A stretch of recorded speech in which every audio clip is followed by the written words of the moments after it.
Hello, my unbehaved. I hope you're doing well today. It's beautiful. It's a beautiful day. You see how sunny it is? I'm hanging out, well, in front of my mansion. So if you're new here, my name is Stevie Lynn, and basically I'm here to help you become unbehaved. Because we know well-behaved women seldom make history. Today, I'm going to talk about my life as a queen age influencer. That's right. I was an over 50 beauty influencer over on Instagram. But I no longer work with beauty brands. I stopped doing that and I won't do that ever again. That's not to say I won't ever not do a beauty focused video because beauty is important to women. Therefore, it's important. Train. I also like inexpensive and effective skincare that doesn't require a ton of steps or major effort and doesn't change over time. I like a habit. I like a routine. Washing our faces before we go to bed is not just good for our pores, but it's good for our mental health as well. We wash away the sebum of the day. You know what? I think I'm going to stop using the S word, the SH word, and I'm going to replace it with sebum. As in, that's bull sebum. What do you think? I'm doing it. It's my new thing. Anyway, if you would like, I can do a beauty video for you someday, and if that's something that you're interested in, you can leave that down in the comments. But I want to be clear. Beauty is not the focus of this channel. This channel is more about empowering ideas and deconstructing all the bull sebum that keeps us from making history, showing up in the narrative, just finding our purpose, living freely, and being content without having that existential emptiness. I do not, in any sort of way whatsoever, want to step into a heaping pile of beauty ever again. I never want to be a beauty influencer ever, ever, ever again, because there was just no way that I could spin it that didn't feel ucky to me.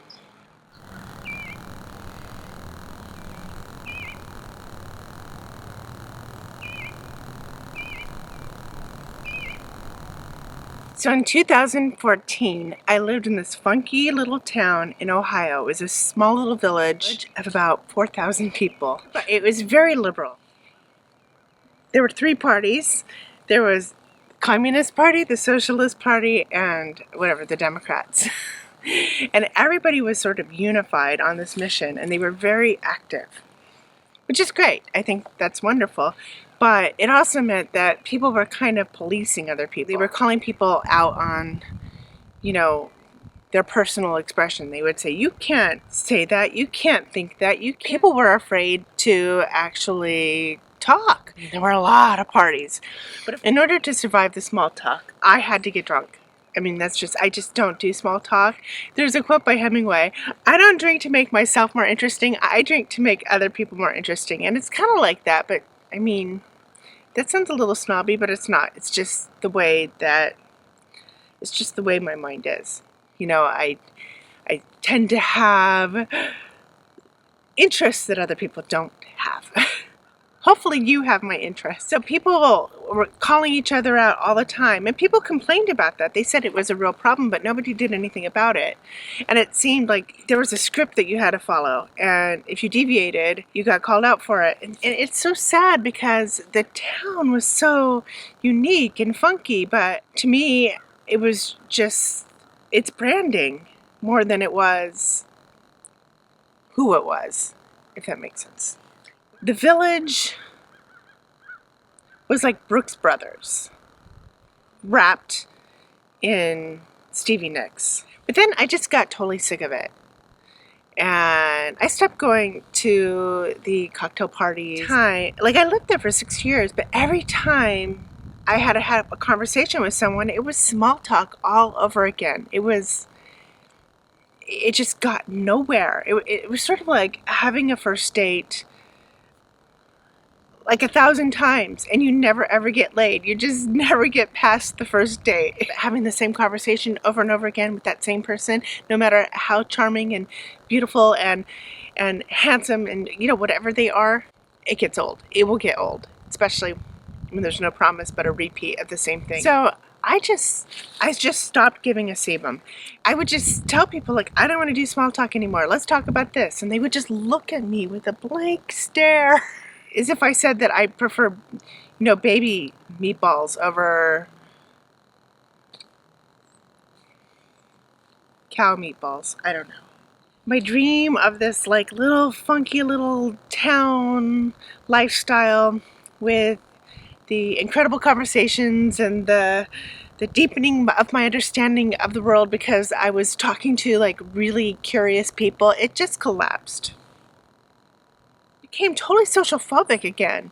I couldn't stand it. I felt afraid to talk. The next morning after a party, I would kind of go through an inventory of all the things that I said. Did I say the wrong things? Am I screwed? You know, so stupid. And in this town, like, people even, like, referred to some of the popular girls. Like, literally, there were popular girls. We were in our 40s, but there were popular girls. I heard some people calling them the alphas. Follow the alphas. You have to appease the alphas. I'm like, are you sebuming me? No. Like, no. Total bull sebum. Bull sebum. But like I said, it was a super charming town, like colorful houses, Victorians, incredible hikes with waterfalls. I had 3 dogs. I was just outside walking or biking all the time, and that just happens to be when I do my best thinking. So one day I was just thinking how lost I felt. Like, I wasn't myself. I was checking myself all the time. I was trying to be, I don't know, not necessarily popular, but I was trying not to be like the freak of the place. Because if you go way back to when I was like 5 or 6, I really felt like a freak. And it was just kind of bringing that back. I was creatively uninspired. I felt judged. I felt mentally corralled. That is not me. That is absolutely not me. I'm a funky, quirky lady. I just don't roll that way. Like, if I have to play that game, I become nothing. I just become a shell of what I once was. Now, I've always had a certain degree of social phobia and stage fright. And even making these videos is terrifying to me. It is terrifying to me. Like, it's not easy, but I show up scared. That's what Elyse Myers says, and it's just one of the quotes that I think about all the time. I show up scared. And that's because I'm well aware that people will use judgment and shame to silence other people. This is the way that they edit the narrative. They have a story in mind, how they want the world to be, their culture, everything. And when someone is judging you, what they're really doing is they're trying to white out your expression, your words, your thoughts, your opinions. In other words, shame is a weapon of mass destruction when it comes to truth, because that's what they're trying to do. They are trying to wipe out your truth. They're trying to wipe out your truth in order to amplify their own. And who are those people to decide the truth, or what's a worthy idea, and which people are worthy of having ideas? I just convinced myself that in order to deflect this weapon of mass destruction, it was my obligation, it was my duty to get my voice out there, to talk, to express myself, even if I'm wrong. I actually sometimes talk myself into realizing that I am wrong about things. Someone questions me and we have a conversation, we have, get the little dialectical process going, and then I realize, like, maybe I wasn't so right. But the important thing is that we get our voices out there and we add to the narrative. We add our dialogue to the narrative. It might get knocked down, but that's okay. I feel that if people weren't so afraid of expressing themselves more, that there would just be more voices out there, and it would have a democratizing effect. But right now, only the mean girls are talking, the mean boys, and that's what we get. We get a culture that is predicated on the opinions of mean people.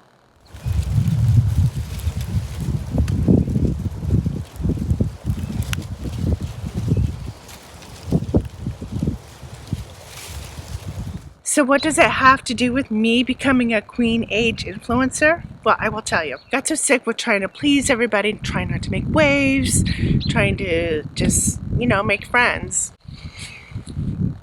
that I just said, F it.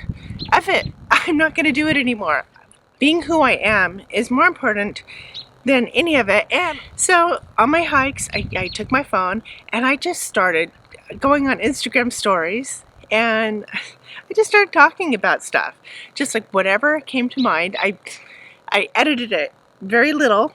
That was one of my rules, was I was not going to edit my voice. I was just going to let my voice be out there, and I got really comfortable showing up on video. Well, as comfortable as can be. It was just like 15 seconds at a time. That's kind of an easy way to start. That was kind of my point, was I wanted to get really comfortable in front of the camera. I wanted to get over my social phobia, and I wanted to stop giving a damn what people thought. So I did.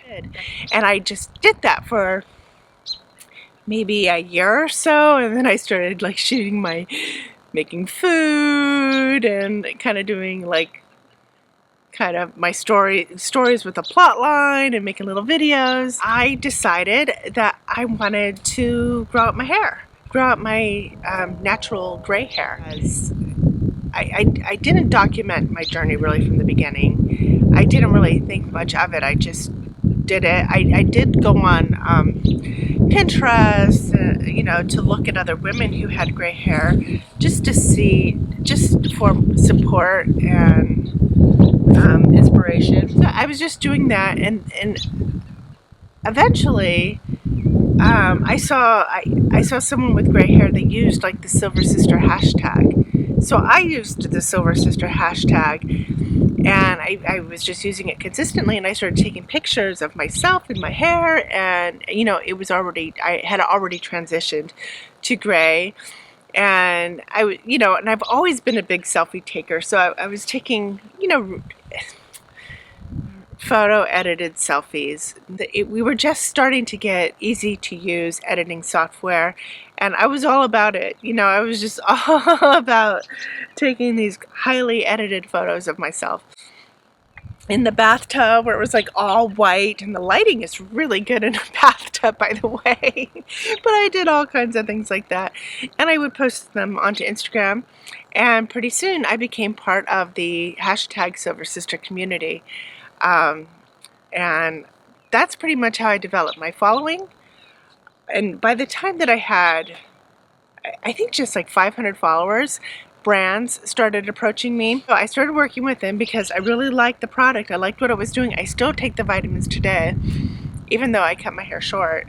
And I grew my hair really long. And that just brought in, followers. And I was just,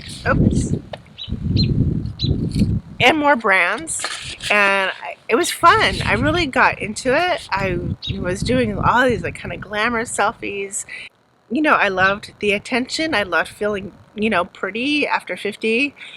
I loved my hair too, and And I was doing it because I wanted to provide representation to other women who were wanting to grow their hair out gray, and also for women who were just middle-aged.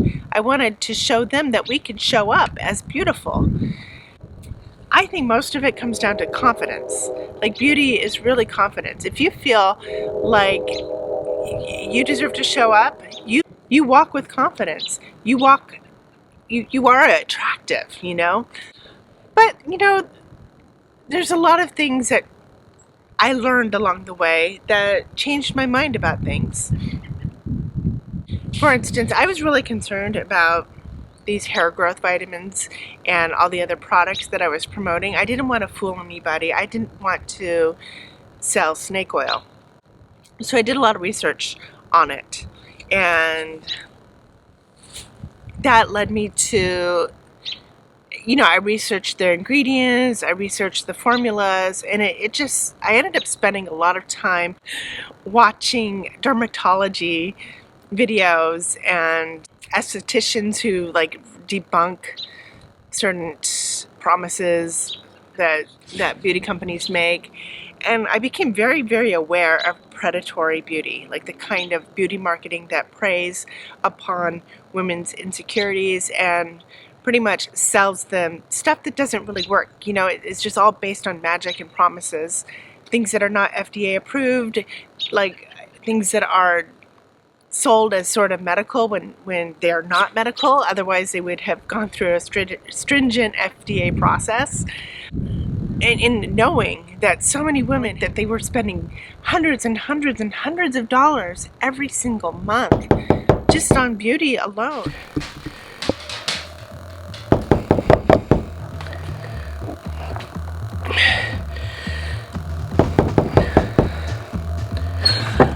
Hi, Miss Silverlux. It's me, your tech support. I am so sorry to interrupt your rant. It's just, we kind of need to put an end to this because we don't have the storage capacity to edit this film if you keep on going on, if you know what I mean. So, I don't know, maybe it's time to say goodbye.